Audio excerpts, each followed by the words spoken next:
problèmes dentaires dans la semaine du goût, avec un angle d'attaque un petit peu particulier pour cadrer à cette semaine du goût, à savoir commencer par évoquer la bouche comme élément principal de la perception du goût des aliments. Nous verrons quels sont les transmetteurs, quelle est la voie de la transmission et quels sont les facteurs externes qui peuvent influer sur le goût. Ensuite, nous verrons comment restaurer les dents dégradées et remplacer les dents absentes. Nous verrons donc pourquoi et comment les dents peuvent se dégrader. Nous aborderons le sujet des prothèses fixes avec une petite description, les prothèses amovibles. On abordera aussi l'implantologie, les prothèses implantoportées et dans un dernier temps, nous évoquerons l'alimentation et voir comment par l'alimentation, par le mode d'alimentation et une petite action sur l'alimentation, on peut prévenir l'apparition de caries dentaires. Donc on évoquera le sucre, le problème de l'acidité et donc la prévention par l'alimentation. Il y aura tout à l'heure 2 phases de questions, donc n'hésitez pas, vous pourrez poser des questions, soit par le biais du chat, soit en demandant, levant la main et en intervenant par le micro. Donc, abordons la cavité buccale, c'est l'élément principal de la perception du goût au travers de la langue et du palais. Nous verrons tout à l'heure que les papilles gustatives sont situées sur la langue et non pas sur le palais. Je vous expliquerai aussi, quand nous parlerons des prothèses, que le fait de porter une prothèse amovible avec un palais n'entrave aucunement la perception du goût des aliments. Conjointement à la bouche, il y a des éléments qui sont très importants dans la transmission du goût, que sont la cavité nasale, parce que la perception des odeurs est très importante, l'intervention du nerf trijumeau qui va permettre de transmettre d'autres informations comme la température, comme la texture. Il y a de nombreuses voies par le biais de ce nerf qui est très important, et bien sûr la vue qui influe également sur le goût, nous le verrons tout à l'heure. Alors, je vous ai pris un petit schéma ici de la cavité buccale, juste pour vous montrer que la cavité nasale est en rapport direct avec le palais. J'espère que tout le monde voit la flèche, avec le palais et la langue. Et que donc, lors de l'absorption des aliments, les aliments vont venir s'interposer entre la langue et le palais. Sur le palais, il y a des papilles palatines, qui sont en fait des indentations, des reliefs qui permettent de conserver les sucs, les goûts alimentaires. Et les papilles gustatives sont situées sur la langue, nous le verrons tout à l'heure. Et voyez que par l'arrière-fond de la gorge, sous le biais de l'évolution de la température, puisqu'il y a un effet température, dont on parlera également, les arômes vont passer dans les fosses nasales. Alors, il y a une cartographie de la langue qui a été établie. Là-dessus, il y a une grande discussion parce que tout le monde ne partage pas cette opinion. Si on veut résumer cette cartographie qui nous dit que les goûts ont des perceptions qui sont localisées, c'est-à-dire qu'ici, par exemple, sur les papilles calciformes, nous verrons tout à l'heure qu'il y a un type de goût qui est pris en compte. Il y a des papilles fongiformes qui sont situées ici, j'espère que tout le monde voit la flèche, et des papilles foliées, ici, là, qui vont transmettre d'autres goûts. Voilà. Voilà l'image. Donc, d'abord, je vais vous expliquer qu'il y a désormais 5 ou 6 goûts qui ont été identifiés. Alors, vous connaissez tous l'amer, l'acide, le salé et le sucré. Il y a quelques années, il y a un nouveau goût qui a été identifié qu'on appelle unami. C'est un terme japonais. Pour vous donner à peu près l'idée de ce que peut représenter le goût unami, c'est un mélange de tous ces goûts, c'est un goût de bien-être qui est caractérisé, si on voulait donner un exemple, par le goût du lait maternel. Le lait maternel est qualifié d'unami.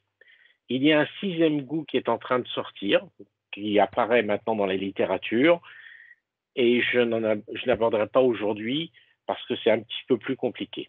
Donc, je vous parlais tout à l'heure d'une cartographie.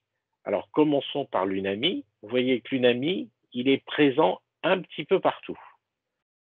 On est capable de percevoir le goût unami sur la quasi-totalité de la langue. Pour ce qui est de l'amer, c'est sur le fond de la langue. Sur la partie amère que l'on va prendre ici. Vous voyez? La partie salée, c'est sur le bord de la langue. C'est ce que vous trouvez ici en bleu. Et la partie sucrée, c'est cette partie-là que vous voyez sur cette image ici. Voilà donc une cartographie qui est discutée, mais dans l'ensemble, beaucoup de gens l'admettent. Je vous parlais tout à l'heure des papilles palatines. Et vous voyez ici, je vous ai pris une photo où on voit bien les indentations, les reliefs qui sont ici, qui vont permettre aux arômes de venir être stockés ici et ensuite analysés par la langue. Bien sûr, la salive a une influence parce que c'est un exhausteur de goût. En fait, c'est sous l'effet de la salive que les aliments vont prendre un goût qui sera beaucoup plus facilement identifiable. Et vous voyez, donc, dans les voies de transmission du goût, nous avons l'élément principal qui est le bourgeon gustatif. Le bourgeon gustatif que vous retrouvez ici est situé dans la papille linguale, et la papille linguale étant sur la langue. Et nous avons donc des millions de papilles linguales qui vont transmettre les goûts. Alors, je vous disais tout à l'heure que les cavités nasales étaient très importantes puisque va y avoir une transmission vers le bulbe olfactif et que la température entre en jeu. Ça active également, c'est-à-dire que nous avons une température en principe aux environs de 37 degrés. À 37 degrés, les aliments vont prendre beaucoup plus, vont beaucoup plus révéler leurs arômes. Et selon les voies nerveuses, tout va revenir dans la zone corticale. Donc là, c'est le cerveau. Je vous ai pris un petit schéma du cerveau. Et c'est dans cette zone-là où il va y avoir une activation du goût. Mais il faut savoir qu'il n'y a pas que cette zone-là. Parce que, bien sûr, nous gardons aussi en mémoire ce que nous avons déjà goûté et mangé. Et c'est pour ça que la vue va aussi entrer en jeu. Parce qu'on va pouvoir associer la vue aux souvenirs que nous avons des aliments. Donc, par le biais de la vue, du goût, les aliments vont être transmis. Et je vous ai mis ces petits schémas-là. Un, pour vous rappeler ici avec une petite clé USB que nous avons une mémoire qui est très importante. Vous verrez sur une diapositive tout à l'heure comment on peut illustrer cet effet mémoire qui est capital. Que si par hasard nous sommes dans l'impossibilité de voir les aliments que nous allons goûter, la perception sera totalement différente. Je pense que certains d'entre vous ont dû voir à la télé une émission qui s'appelle Top Chef, dans laquelle il y a une épreuve qui s'appelle l'épreuve de la boîte noire, où même les grands chefs ont beaucoup de mal à identifier les saveurs qui sont prises sur les aliments. Ce qui sous-entend bien, que sans la vue, la voie du goût est perturbée. Et de manière identique, si sur ces flacons qui sont là, on vous indique que c'est quelque chose de salé et qu'à l'intérieur il y a une boisson sucrée, une fois que votre cerveau a vu salé, le sucre sera beaucoup moins perceptible. En tout cas, ça va brouiller les pistes. Donc la vue est aussi un élément très important. Je disais que la vue est un élément très important. Sur le schéma qui est ici, vous voyez 3 hamburgers qui sont réalisés avec des pains de couleurs différentes. Je vous garantis que si vous êtes dans cette situation-là, les 3 hamburgers exactement cuisinés de la même manière avec les mêmes ingrédients auront des goûts différents. Même chose pour ce chocolat au lait, présent dans 4 tasses de couleurs différentes. Dans chacune des tasses, il y aura une légère différence. Et pourtant, réellement, il n'y en a pas. C'est donc bien une question de perception. Je vous parlais tout à l'heure de la mémoire. Pour ceux qui sont des œnologues distingués, donc grands amateurs de vin, la première chose que l'on fait pour goûter un vin, c'est de le regarder. Ensuite, c'est de le sentir. Et c'est en dernier lieu de le goûter, donc de le mettre en bouche, de le garder en bouche et d'inspirer, parce que c'est à ce moment-là où on prend vraiment la totalité de l'importance également des fosses nasales, des arômes qui sont transmis par le nez, donc des odeurs. Voilà, nous avons donc abordé le sujet de la bouche comme élément de perception du goût. Nous allons maintenant voir pourquoi restaurer les dents dégradées et remplacer les dents absentes. Alors là, juste un petit rappel. La dent est constituée de 3 parties. L'extérieur, c'est de l'émail, la partie qui est blanche. L'intérieur, c'est de l'ivoire ou de la dentine. Et cette dent est donc nourrie par un paquet vasculo-nerveux qui transmet à la fois le sang qui passe dans ce circuit et vous avez aussi la sensibilité dentaire qui passe par les voies nerveuses de ce paquet vasculo-nerveux. Cette dent est présente en bouche au travers de l'os et de la gencive. Elle est donc retenue par l'os. Maintenant que ce rappel est fait, sachez qu'il y a 3 motifs de perte de l'organe dentaire. La carie dentaire, les maladies de gencive et, pour ceux qui n'ont vraiment pas de chance, la carie et les maladies de gencive. Donc les 2 problèmes à la fois. Comment peut-on définir la carie? La carie est une maladie chronique d'origine bactérienne qui ramollit les tissus durs de la dent et les détruit. Maladie chronique parce que c'est une maladie qui est malheureusement incurable. On sait soigner une dent, mais on ne sait pas la reconstituer. Nous verrons tout à l'heure comment il est possible de soigner une dent. D'origine bactérienne parce que c'est une bactérie bien particulière qui va venir attaquer la dent. Et donc, ce sont les tissus durs de la dent qui sont ramollis et détruits, qui entraînent donc la présence de cavités. Donc, les tissus durs, on est bien d'accord, c'est l'émail et la dentine. Donc, la carie dentaire, c'est une cavité qui commence toujours par une petite attaque de l'émail, et ensuite la dentine est détruite, plus ou moins, ça s'aggrave. Donc, à chaque stade, plus on intervient tôt, plus c'est facile de soigner. Et si on ne soigne pas, vous voyez, on arrive à un très grand délabrement ici, qui donne donc une pulpite, une attaque, et nous verrons qu'il est impératif dans ce cas-là, si on peut sauver la dent, s'il n'y a pas encore d'infection à l'extrémité des racines, de dépulper la dent, donc de la dévitaliser. J'ai classifié, pour simplifier les choses, en 2 types de caries. Les caries dentaires simples, donc c'est une carie de petit volume. Vous voyez qu'ici, l'émail a été attaqué, la dentine est attaquée, mais la pulpe, le paquet vasculo-nerveux, n'est pas encore en contact avec la carie. Donc c'est une carie simple. Pour la soigner, le dentiste va éventuellement faire une anesthésie locale.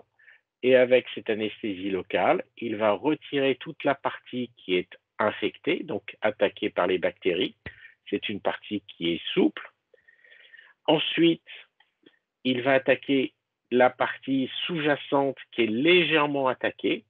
C'est encore un petit peu souple pour arriver sur du tissu dur. Une fois que le tissu dur est présent, il est possible de mettre un matériau, nous verrons tout à l'heure lequel, pour reconstituer le volume de la dent et récupérer la fonction. Donc là, on a nettoyé la carie et ici, on reconstitue la substance perdue. Comment reconstituer cette substance perdue? Classiquement, nous faisions avant des amalgames, donc des plombages. Comme ce n'était pas très esthétique, nous sommes passés au composite. Donc c'est un matériau de restauration qui ressemble à la dent, donc esthétiquement, c'est beaucoup plus acceptable. Chimiquement, ça l'est un petit peu moins, mais nous n'aborderons pas le sujet aujourd'hui. Là, ce sont donc des restaurations qui sont des restaurations foulées, c'est-à-dire que le praticien prend du matériau souple, le place à l'intérieur de la cavité réalisée et on attend que ça durcisse. Petite comparaison entre un amalgame et un composite, vous voyez qu'esthétiquement, il n'y a pas photo ou il y a photo justement entre le composite et le plombage. Si nous passons en dehors des restaurations foulées, nous abordons donc les restaurations prothétiques pour restaurer la substance perdue par la carie. Le praticien peut vous proposer de réaliser un inlay. C'est une pièce prothétique issue d'une empreinte, c'est-à-dire que le praticien va prendre une empreinte. De cette empreinte, le prothésiste va réaliser un modèle et ensuite, une pièce qui est soit métallique ici, soit en composite ou en céramique, qui va cette fois-ci non plus être tassée dans la cavité, mais scellée. Il y aura donc un ciment de scellement qui va assurer une parfaite étanchéité. C'était pour les caries de petit volume. Si on passe à une carie de plus gros volume, on peut toujours réaliser des inlays qui sont maintenant des onlays parce que ça prend un plus gros volume. Donc, c'est plus in à l'intérieur, c'est on. C'est au-dessus de la dent. Toujours en métal ou en composite ou en céramique. Et toujours des restaurations qui sont donc scellées pour avoir une étanchéité. Maintenant, abordons le sujet de la carie dentaire complexe. Malheureusement, elle n'a pas été soignée assez tôt, donc vous voyez que là, cette fois-ci, le paquet vasculo-nerveux, la pulpe, est attaqué. Il peut y avoir une infection, et je vous ai pris ici, pour ne pas vous montrer une une image qui aurait pu vous traumatiser, je vous ai pris une radiographie. Vous voyez ici l'image d'une très grosse carie qui atteint bien la pulpe, et comme rien n'a été fait, ça s'est infecté. Cette dent est donc douloureuse. Il peut y avoir soit un abcès, soit un phlegmon du plancher de la bouche. Comment soigner une carie complexe? J'en ai parlé un petit peu tout à l'heure, donc on est d'accord que la carie n'a pas été soignée. Elle a évolué pour atteindre le paquet vasculo-nerveux. Éventuellement, il y a une infection. Et il n'y a pas d'autre choix désormais que de dépulper, dévitaliser la dent. Alors, dans les infections qui peuvent apparaître, on peut avoir soit un granulome, c'est-à-dire que c'est un début de kyste, c'est du tissu infectieux des bactéries qui sont nichées ici. Ça peut donner un abcès, et si on ne fait rien, l'abcès va récupérer une membrane, on aura donc une petite collection ici, et c'est devenu un kyste. Si on ne fait rien, bien sûr, il y a des douleurs, ça peut générer des tendinites, des douleurs dorsales, des infections à distance, une aggravation des maladies chroniques. Si vous êtes diabétique et que vous vous promenez avec des dents dans cet état-là, vous aurez beaucoup de mal à équilibrer votre diabète. Et dans certains cas, malheureusement, le pronostic vital peut même être engagé. Je vais prendre un exemple. Vous vous trouvez avec une dent dans cet état-là, des bactéries vont rejoindre le flux sanguin, aller se fixer soit au niveau du cœur et vous risquez une endocardite, soit au niveau des poumons. Et dans ces cas-là, vous pouvez avoir un abcès pulmonaire qui peut entraîner la mort. Donc, ce n'est jamais anodin. Et je ne dis pas ça pour vous effrayer, juste pour vous alerter, pour que vous fassiez le nécessaire pour ne pas vous trouver dans ce genre de situation. Donc, traitement de carie complexe, ici sur une dent monoradiculée, donc une incisive, une canine ou une prémolaire avec une seule racine, monoradiculée. Donc, le praticien élargit la cavité jusqu'à attaquer le paquet vasculo-nerveux, tout ça sous anesthésie locale, bien sûr. Une petite broche, on va extirper le paquet vasculo-nerveux et on va obturer la dent. Donc, la dent va être dévitalisée. Ça, c'était sur une dent monoradiculée. Sur une pluriradiculée, il est nécessaire de faire la même chose sur l'ensemble des canaux, donc l'ensemble des racines. Donc là, vous avez 2 racines sur cette dent et il est donc indispensable de nettoyer les canaux et de les obturer. Alors, un petit schéma qui rappelle ce que nous venons d'aborder. Donc, la dent est nettoyée, on extirpe le paquet vasculo-nerveux. Une fois que les canaux sont nettoyés, on obture la dent. Et bien sûr, toute dent dévitalisée est devenue fragile et doit être couronnée. Donc, abordons désormais le sujet des couronnes. Une couronne, en fait, c'est juste une coiffe qui va venir s'insérer sur la partie résiduelle de la dent qui a été préparée. Alors, on va faire un petit peu de teasing par rapport à la suite. Je vous ai mis aussi une couronne sur une racine implantaire puisque nous allons aborder tout à l'heure le sujet des implants. Donc, les différents types de prothèses. J'ai segmenté en 2 parties. Il y a les prothèses conjointes qui sont les prothèses fixes, qui comprennent donc les inlays, onlays que nous avons vus. Nous allons voir les inlays corps et les inlays corps à clavette, les couronnes en métal, les couronnes esthétiques et les bridges. Tout ça, c'est de la prothèse fixe. Et puis, il existe la prothèse amovible, qui peut être soit partielle, soit complète. C'est donc une prothèse que le praticien vous confie et que, en tant que patient, vous devez retirer après chaque repas, passer sous l'eau et remettre en bouche. Donc, abordons, si vous le voulez bien, les prothèses fixes. Alors, j'ai dit tout à l'heure qu'il était indispensable de mettre un inlay corps sous la restauration de la couronne. Un inlay corps, c'est une infrastructure qui va venir se loger dans la dent qui a donc été dévitalisée et traitée. Vous avez ici des images de 3 inlay corps.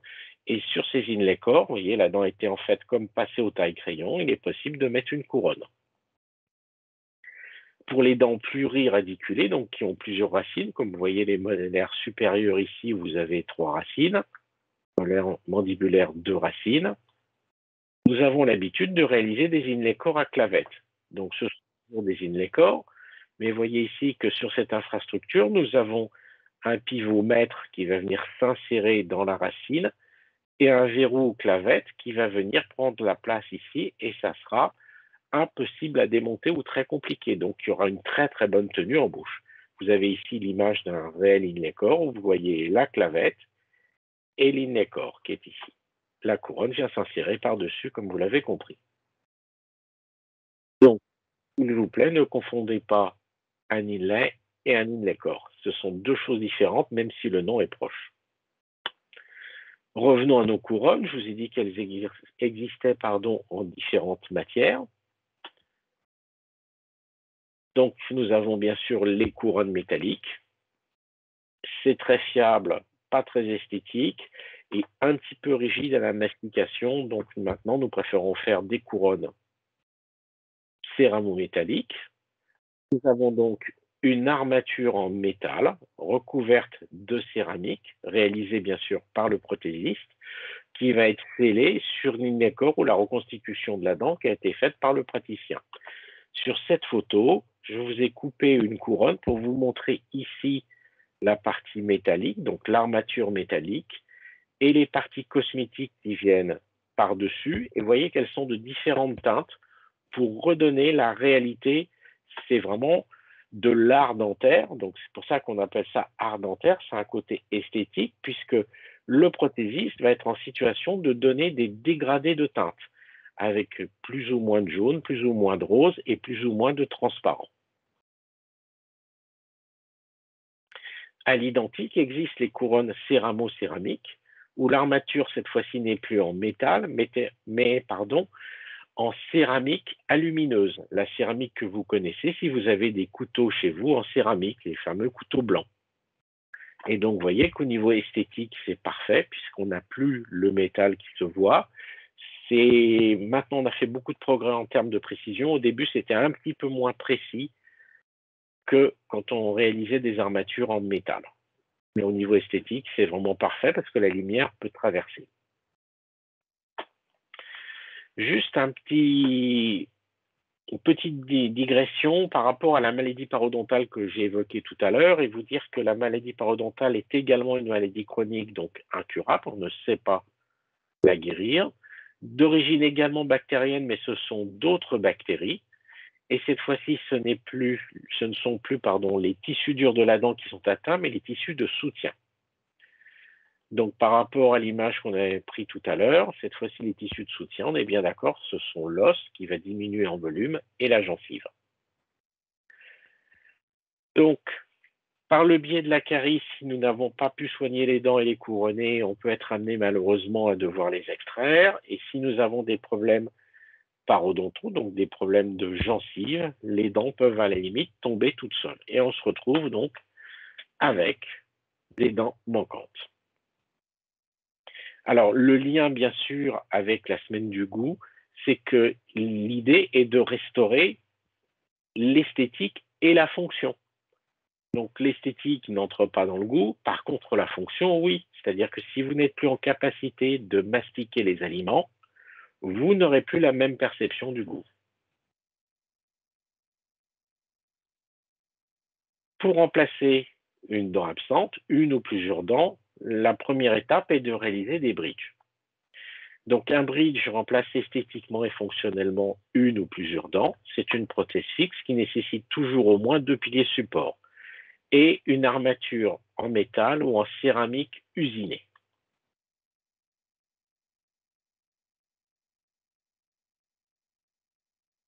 On ne peut pas choisir si c'est de la céramique usinée, il faut que l'ensemble du bridge soit en céramique. Quand on a une armature métallique, on peut choisir de réaliser une partie esthétique et une partie en métal. Pourquoi devons-nous réaliser un bridge pour remplacer une dent absente? Si l'on ne fait rien, la nature ayant horreur du vide, les dents qui bordent les dentements, donc la dent absente, vont petit à petit se verser. Ça va entraîner une maladie parodontale, donc une gingivite, parce que vous ne serez pas en capacité de pouvoir brosser efficacement cette zone-là. Et la dent antagoniste va venir également combler le vide. Donc, si on ne fait rien, vous risquez de perdre non plus une dent, mais 3 dents à la mandibule et de reconstituer la dent antagoniste. C'est pour cela que j'ai coutume de dire que même réaliser une couronne sur une dent qui a été dévitalisée, c'est un acte de prévention. Ça va permettre d'éviter d'autres extractions, de perdre d'autres dents. Donc, pour remplacer une dent, on peut réaliser un bridge. Et vous voyez ici que le praticien a préparé les piliers, soit avec des restaurations, soit avec des inlay corps, et que le bridge, en anglais bridge, c'est pont, est composé de 2 piliers qui vont venir s'insérer ici, et d'un élément intermédiaire, donc qui est soudé aux 2 piliers, et on va donc pouvoir le sceller. Alors, je vous ai mis ici quelques images de bridge pour que vous puissiez bien voir à quoi ça ressemble. Là, vous avez un bridge céramo-métallique. On remplace une dent. Vous voyez bien l'armature métallique et la céramique cosmétique par-dessus, le même bridge vu dans l'autre sens. Le schéma du bridge, maintenant, je pense que vous avez compris comment ça fonctionne. On vient le sceller, c'est donc bien une prothèse fixe. J'ai dit qu'il était possible de remplacer plusieurs dents absentes. Sur la diapo de gauche, vous voyez qu'on remplace une seule dent. Ici, nous allons remplacer 6 dents, 4 antérieures et 2 postérieures en cantilever. Ici, vous avez donc 6 piliers pour 6 dents absentes. Donc, on est très bien dans le principe de dire que on a une surface d'appui suffisamment efficace pour que ça fonctionne bien, même avec des parties en cantilever, donc des extensions. Sur cette diapositive-là, vous voyez donc que nous avons également 7 piliers, et que nous remplaçons 6 dents absentes. Là, vous ne pouvez peut-être pas vraiment le voir. En fait, on pouvait soit faire un seul bridge, mais ce sont 2 bridges qui ont été réalisés. Sur la diapositive qui est ici, sur le même principe, 2 piliers, 2 éléments intermédiaires, donc 2 dents absentes remplacées. Et sur cette diapositive-ci, il y a 4 piliers pour 4 dents remplacées. Voilà, maintenant je pense que les bridges n'ont plus de secret pour vous. Nous allons pouvoir aborder désormais les prothèses amovibles. Donc la prothèse amovible est une prothèse adjointe partielle ou totale. Là, nous allons nous concentrer d'abord sur les prothèses partielles, donc pour remplacer plusieurs dents. Donc on remplace, puisqu'on n'est pas en prothèse complète, de 1 à 13 dents. On ne remplace jamais les dents de sagesse pour votre information. Donc c'est une prothèse amovible et la caractéristique de cette prothèse, c'est qu'il y a une plaque base rigide qui va venir prendre appui sur les surfaces de gencives restantes. Il y a toujours des crochets pour assurer de la rétention, des dents prothétiques qui sont des dents prothétiques du commerce, c'est-à-dire qu'on vient placer les dents, il existe différentes tailles, différentes dimensions, et différentes teintes, mais c'est du standard. On choisit la teinte et la dimension qui va bien et une fausse gencive. Il existe aussi la même prothèse avec une base métallique, donc toujours une prothèse amovible. On remplace toujours de 1 à 13 dents. Il y a toujours des crochets, des dents prothétiques du commerce et une fausse gencive. Voilà à quoi ça ressemble. Si nous passons maintenant en prothèse amovible totale, nous allons donc remplacer toutes les dents. Généralement, il n'y a pas d'armature métallique. Et là, vous voyez qu'on a remplacé 14 dents au maxillaire et 14 dents à la mandibule. Alors, je vais m'arrêter un petit peu, si vous le permettez, sur cette diapositive pour vous dire que généralement au maxillaire, on a très très peu de soucis au niveau de la rétention. Par contre, à la mandibule, c'est beaucoup plus aléatoire. C'est pour ça que nous verrons tout à l'heure qu'il est possible, par le biais des implants, de stabiliser ces prothèses. Maintenant, c'est reconnu par la HAS comme étant un acte, je ne vais pas dire indispensable, mais presque.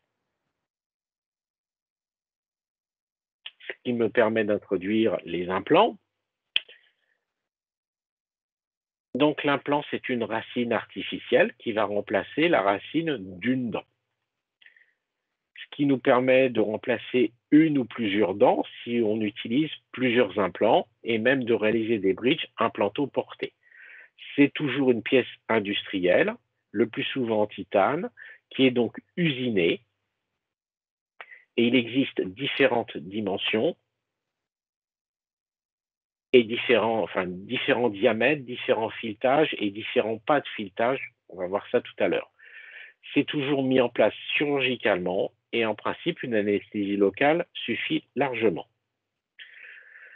Alors, ces implants, ils existent en différents matériaux. Donc, j'ai dit que c'était le titane qui était le plus utilisé. Il y a des biocéramiques aussi qui sont utilisées, mais c'est un petit peu plus aléatoire en termes de dimension. Parce que tout ce qui est métal va être usiné, donc c'est très, très précis.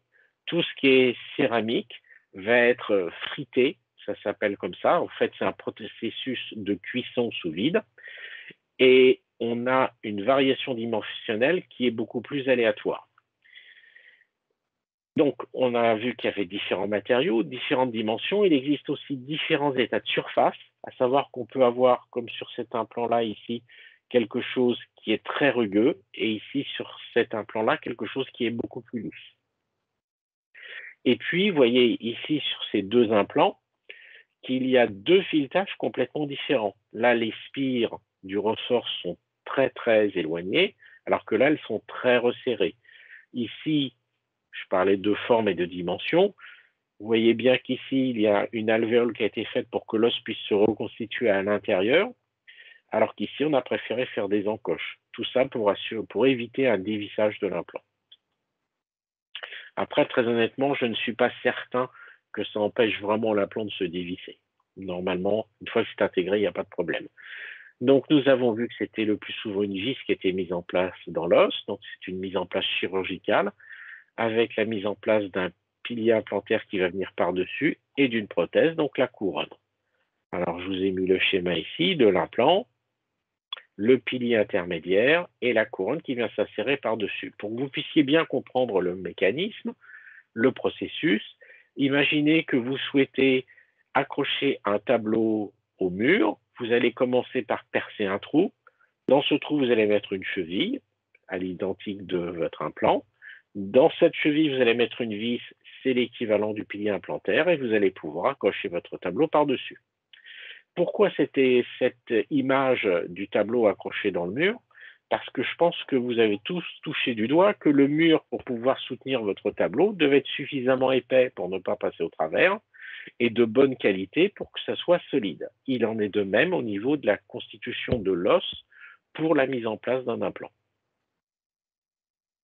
Donc les indications, c'est remplacer la racine d'une dent absente, de temps en temps de plusieurs dents absentes et éventuellement de stabiliser une prothèse amovible comme je vous l'ai évoqué tout à l'heure. Alors, on s'occupe essentiellement de mettre en place des implants quand les dents qui bordent l'édentement sont un âme de carie. Si les dents qui bordaient l'édentement sont cariées, il est préférable d'envisager un bridge. Il est indispensable que l'état de santé du patient soit satisfaisant. Il faut éviter tout ce qui est contre-indication, à savoir problème de santé. Alors, il y a des contre-indications qui sont relatives et des contre-indications qui sont absolues. Absolue, ça veut dire qu'on ne peut même pas envisager de faire quoi que ce soit. Relatif, ça peut être un problème cardiaque, du diabète, ça peut être un manque d'os, on va pouvoir combler ça. Dans les contre-indications relatives, c'est un patient fumeur. On préférerait que le patient ne fume pas, ça va permettre d'avoir une meilleure constitution osseuse. Et il faut éviter les parodontopathies, parce que s'il y a des parodontopathies, donc il y a des bactéries, et l'avenir des implants sera peut-être plus aléatoire. J'ai évoqué tout à l'heure, en prenant l'exemple de mon tableau, une quantité, une qualité d'os suffisante. Il faut bien sûr une occlusion favorable. On ne va pas mettre un implant en face de rien, ça servirait pas à grand-chose. On ne va pas mettre un seul implant face à 4 dents solidarisées sur un bridge sans remplacer les dents voisines. Et malheureusement, il est toujours indispensable d'avoir un budget disponible conséquent parce que même si les prothèses sur implant sont remboursables et remboursées, les implants, eux, ne sont pas remboursés par le régime de sécurité sociale. Donc, vous avez compris que sur un implant, on pouvait mettre une couronne. Voilà, une petite couronne qui vient sur son implant avec le pilier implantaire. Je suis navré, je vois que la photo ne rend pas très bien. J'espère que vous me pardonnerez. Vous avez donc compris qu'il y a 3 étages lorsque l'on reconstitue une dent absente par un implant, l'implant lui-même, le pilier implantaire et la couronne qui vient par-dessus.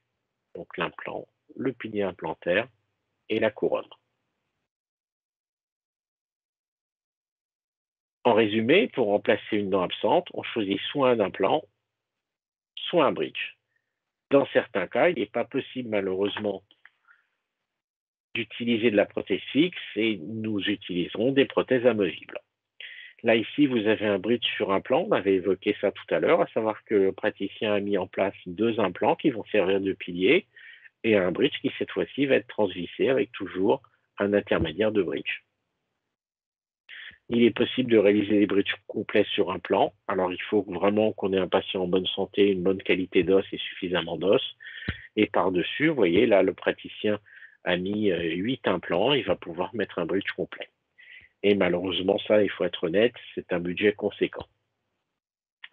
J'ai évoqué tout à l'heure la stabilité et la rétention des prothèses amovibles. Et vous voyez qu'ici, il est possible de stabiliser cette prothèse en utilisant 2 implants avec des boutons pression qui vont venir, là vous avez la partie mâle du bouton pression, et la partie femelle est à l'intérieur de la prothèse amovible. Dans certains cas, on peut aussi également utiliser cette fois-ci 4 implants et un autre système de rétention sur une barre pour toujours stabiliser la prothèse amovible mandibulaire. Voilà, j'en ai fini sur cette partie. Est-ce que vous avez des questions? Alors, sur le fil, donc pas de discussion, il y avait juste une remarque effectivement pour le replay. Hein, donc, ma collègue Karine pardon, a répondu. Hein, le replay sera disponible pour les personnes qui le souhaitent. Si vous avez des questions, n'hésitez pas à prendre la parole en activant le micro. Si vous souhaitez, pour l'instant, je ne vois pas de questions. Enfin, en tout cas, mais n'hésitez pas à demander à prendre la parole en levant la main ou en le demandant tout simplement. Ah, alors, il y a une question qui vient d'arriver. Je ne sais pas si la prothèse amovible Oui. sur implant se retire pour le brossage. Alors, c'est une prothèse amovible. Si elle est amovible, il faut la retirer pour pouvoir brosser à la fois la prothèse et la désinfecter et brosser les implants également à l'identique de dents naturelles. Ce n'est pas parce que ce sont des pièces métalliques que les bactéries ne vont pas venir se loger dessus et s'agripper parce que les bactéries vivent dans le tartre. Et c'est le tartre, donc les sels minéraux de la salive, qui vont venir se calcifier autour de tout ce qu'il y a de présent en bouche, à savoir les dents et même les parties métalliques. D'autres questions? Pas d'autres questions pour l'instant. Bien, alors nous allons passer à la suite si vous voulez bien, et puis il y aura encore un temps de questions tout à l'heure. Donc maintenant, nous allons aborder l'alimentation et voir comment, par le biais de l'alimentation, on peut faire de la prévention des caries.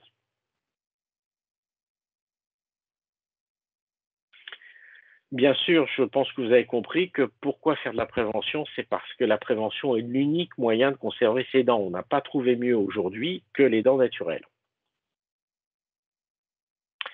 Alors, je vous ai mis ici le schéma de Case. C'est le schéma qui permet de comprendre le principe et le processus d'une carie. Pour qu'il y ait une carie, il faut bien sûr qu'il y ait une dent. Il faut qu'il y ait des bactéries, j'en ai parlé tout à l'heure, et c'est sous l'effet de l'alimentation que les bactéries vont avoir des rejets, vont émettre, pardon, des rejets acides. C'est tout le fond du problème, c'est l'acidité, on va en reparler tout à l'heure. Et quand nous avons donc là-dedans les bactéries, l'alimentation et le tout pendant un certain temps, nous avons un risque de carie. Alors, sur ce schéma de base, nous allons pouvoir également identifier quelles sont les actions possibles pour faire de la prévention. Alors, sur la dent, par le biais du fluor, nous allons renforcer l'émail de la dent, donc limiter les caries. Les bactéries, l'action, ça va être de les éliminer par un brossage efficace. Et l'alimentation, nous allons en parler. Alors, je ne vais rien dévoiler tout de suite, je vais faire un petit peu de teasing encore pour la suite, mais on va dire que l'alimentation, l'élément principal, c'est d'éviter de grignoter. Et en lien avec le grignotage, il y a le temps. Donc, quel est le rôle de l'alimentation? Alors, je ne vais pas du tout intervenir sur les plates-bandes de mon brillant collègue qui est intervenu hier pour parler de l'alimentation. Nos points de vue se rejoignent. Vous allez juste voir qu'il y a une toute petite divergence au niveau du mode d'administration. Je vous ai mis ici la pyramide alimentaire où nous avons donc classifié tout ce que l'on peut mettre, tout ce que l'on peut absorber. Donc bien sûr, il y a les boissons, les fruits et légumes, les féculents, les protéines, les matières grasses et les glucides, qui ont été tout ça abordés hier. Mais le sucre est omniprésent. Vous avez du sucre partout. Alors là, c'est évident. C'est un site qui s'appelle sugarstacks.com. Vous pouvez tous et toutes y aller faire un tour. Et vous allez voir que dans le Coca-Cola, une petite canette, vous avez ici pas loin d'une dizaine de morceaux de sucre et que plus le format est grand, plus c'est effrayant. Alors on se dit oui, le Coca, mais le jus de fruits. Alors il y a une marque, j'en suis désolé, mais cette marque-là, normalement, c'est du pur jus de fruits. C'est pas le même sucre, c'est du fructose. Mais voyez la quantité de sucre juste dans une petite bouteille. Même chose dans vos desserts préférés ou dans les barres chocolatées pour les petits encas, énormément de sucre.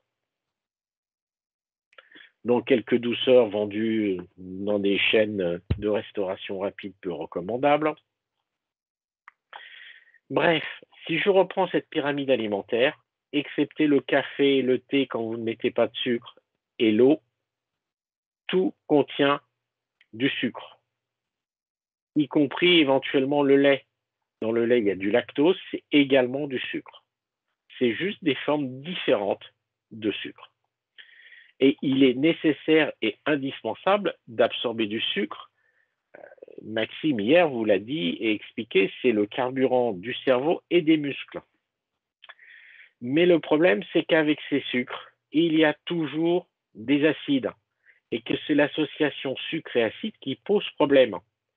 Parce que l'acidité va dépolymériser les prismes de l'émail, donc va attaquer l'émail de vos dents, et les bactéries, avec le sucre, n'ont plus qu'à continuer le travail. Et vous voyez ici l'image d'un rayon de supérette, et vous voyez que si vous détaillez tout ce que vous voyez ici, il y a du sucre partout. Quelles que soient les boissons, dès l'instant que ce n'est pas de l'eau, du café ou du thé sans sucre, il y a toujours du sucre. Mais c'est la même chose dans les aliments. Tous les aliments contiennent du sucre. Alors vous avez ici les fruits qui contiennent peu de sucre, du citron, les groseilles, le pamplemousse, melon, mûre, coing, pastèque, fraise, framboise. Ça, c'est des cranberries. Donc vous voyez, il n'y a pas beaucoup de sucre, mais il y en a. Et il y a des choses qui sont plus ou moins acides. Vous comprenez bien que le citron est acide. Il y a très peu de sucre dans le citron, mais c'est très acide. Et vous avez des fruits qui contiennent énormément de sucre. Donc vous avez en tête la banane, les figues, les kakis, les cerises, les raisins, mangues, poires, mirabelles, pommes, ananas. Nous verrons tout à l'heure que mon propos n'est pas du tout de vous empêcher de manger tout ça, mais qu'il y a juste un protocole à respecter pour protéger vos dents. Alors certains pourraient me dire, oui, les fruits, c'est sucré, on sait, on connaît. Mais les légumes, c'est pareil. Vous avez des légumes qui contiennent peu de sucre, comme les champignons, les épinards, les blettes, la laitue. les lentilles séchées, les choux chinois, les endives, les poivrons, les haricots verts. Très peu de sucre. Mais il y a aussi des fruits qui contiennent des légumes qui contiennent beaucoup de sucre.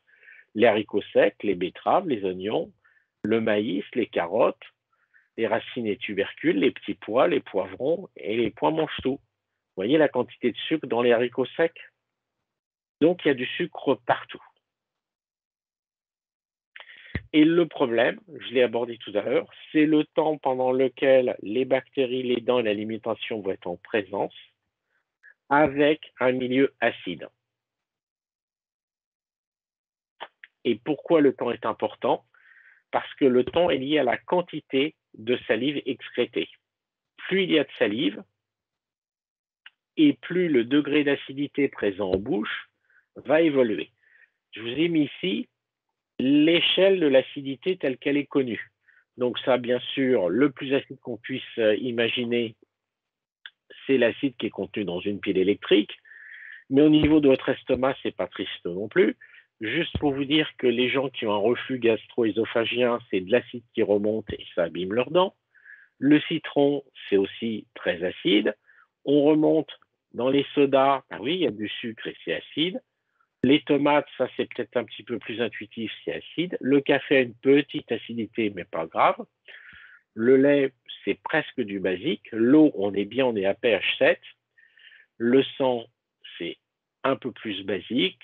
Les œufs aussi. Les comprimés qui vont vous permettre de lutter contre vos brûlures d'estomac, bien sûr, c'est basique pour contrer l'acidité. Alors, il y a des solutions d'ammonium. Ça, c'est tout ce qui est lessive, les savons, l'eau de javel, et ce qui permet de déboucher vos canalisations. Donc, vous comprenez aisément, à partir de ce schéma-là, qu'il est préférable toujours de s'y situer dans des aliments qui sont compris entre un pH 5, donc un degré d'acidité entre 5 et 8. Et que l'acidité, elle augmente quand vous buvez quelque chose ou que vous mangez quelque chose d'acide, que de surcroît, vous avez du sucre. Et quand je parlais de process pour faire de la prévention, c'est une fois que vous avez absorbé un aliment sucré et acide, toujours compensé par de l'eau. Donc le degré d'acidité en plus de la salive va varier avec la journée et je parlais de non-grignotage. L'exemple type, c'est vous prenez un paquet de bonbons. Moi je dis, alors on est un petit peu en contradiction avec mon collègue d'hier, je dis qu'il est préférable pour vos dents, je ne parle pas pour le reste, mais pour vos dents, de manger le paquet de bonbons en un quart d'heure plutôt qu'en 8 jours. Parce que 8 jours, vous allez avoir pendant 8 jours des apports sucrés à chaque fois que vous prenez un bonbon toutes les heures. C'est la même chose pour le professeur de sport qui va prendre un café toutes les heures avec du sucre. À chaque fois, il y aura un apport sucré. Et qui dit apport sucré dit qu'il y aura de l'acidité en bouche et une attaque par les bactéries.